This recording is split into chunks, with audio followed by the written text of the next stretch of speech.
This is the ORAP. I am Davina. Here are the stories making headlines today.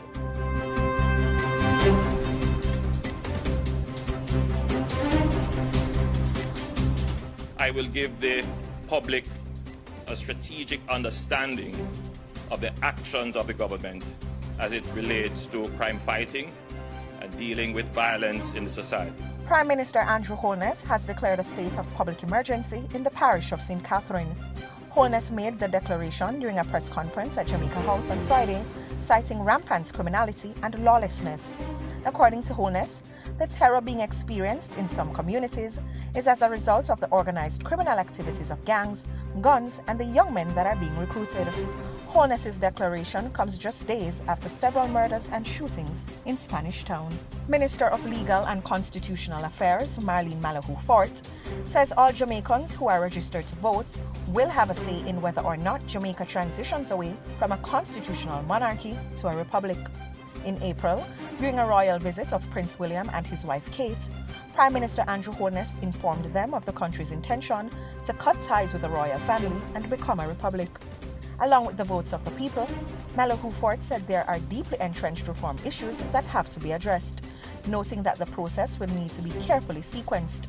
A two-thirds majority vote in each house is also required, plus a referendum, where the electorate will also have their vote on the issue. The Constitutional Court has awarded nearly $18 million in damages to Rasheen Clark, the St. James taxi operator who it found was unlawfully detained for 7 months under the state of emergency that was declared for the Western Parish in January 2018.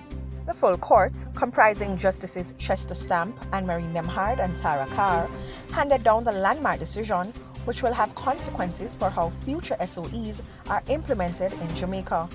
The justices also found that the emergency regulations governing the SOEs were unconstitutional.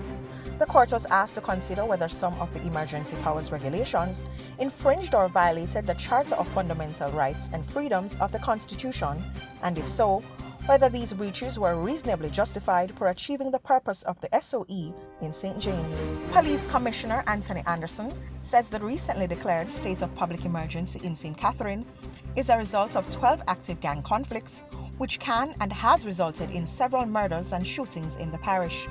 Anderson made the revelation during a press conference at Jamaica House Friday morning.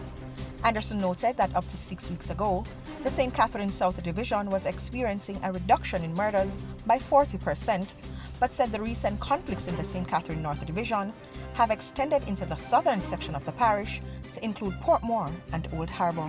A homemade firearm with magazine containing 2 9mm rounds of ammunition was seized at a hospital in St. Anne on Thursday. Reports are that about 1 p.m., lawmen acting on information went to the hospital and searched a bathroom. The search resulted in the weapon and the ammunition being found in the tank of a toilet. No one is arrested in connection to the find. This has been the ORAP. Catch up with these and other stories on JamaicaObserver.com. I am Davina.